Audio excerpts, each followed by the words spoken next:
আসসালামু আলাইকুম প্রিয় বন্ধুরা, আজকে যে মডেল নিয়ে আসলাম এটার মডেল হচ্ছে স্যামসাং A11। তো এই মোবাইলটা মূলত সমস্যা দেখেন, ডিসপ্লেতে লেখা আসছে স্যামসাং লেখা দেখা যায়, কিন্তু লাইট আসতেছে না। মূলত এই সেটটা হলো পানিতে পড়া সেট। তো পানিতে পড়ার কারণে কি হয়েছে, এটা ডিসপ্লে এলসিডি এজি লাইনটা এটা ঠিক আছে, এলসিডি ক্যাজি লাইনটা এটা খাইলেছে।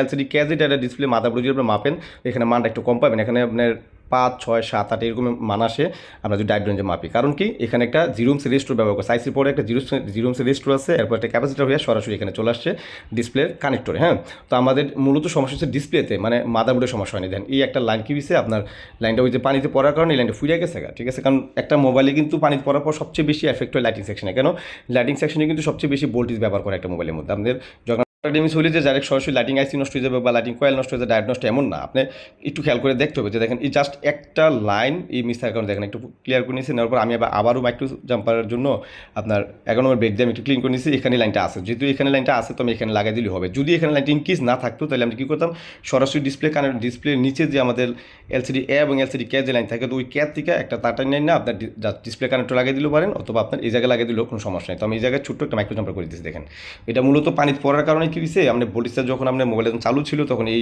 এলসিডি কে যে লাইনটা, এই লাইনটা আপনার সমস্যা হয়ে গেছিলো। তো এই মোবাইলের মাদারবোর্ডের মধ্যে আইসি থেকে 3টা সরাসরি লাইন ডিসপ্লে কানেক্টর আসে। একটা হলো এলসিডি এ, একটা এলসিডি কে, আর একটা হলো এলসিডি এবিসি। মানে এলসিডি এবিসি বলতে পিডাব্লিউএম সিগন্যাল, যেটা এবিসি বলা হয় কোনো মডেলে বলে এটা পিডাব্লিউএম সিগন্যাল। হ্যাঁ, তো যাই হোক, কারণ সমস্যার জাস্ট ছোট্ট একটা মাইক্রো জাম্পার করছে, দেখেন সেটা সমস্যার সমাধান হয়ে গেছে। সবসময় যে আইসিতে সমস্যা হয়, মাদারবোর্ডের সমস্যা, এমন কিন্তু না। তো কোনো সময় আপনি একটু ভালোভাবে খেয়াল করে দেখতে পারেন। আমি অনেক মডেল এরকম কাজ করছি যে এলসিডির এ লাইন অথবা কে লাইন এগুলো খায়া লাইন, মানে পানিতে পড়ছে, তো পানি পড়লে এগুলি, পানি পড়ার কারণে এগুলো লাইনগুলো ফুটা দেখা। ঠিক আছে, তো দেখেন মোবাইলটা কিন্তু কমপ্লিটলি রানিং হয়ে গেছে। দেখেন মোবাইলটার লাইট সমস্যার সমাধান হয়ে গেছে। তো আজকে এই পর্যন্তই, ভালো থাকবেন, আল্লাহ হাফেজ।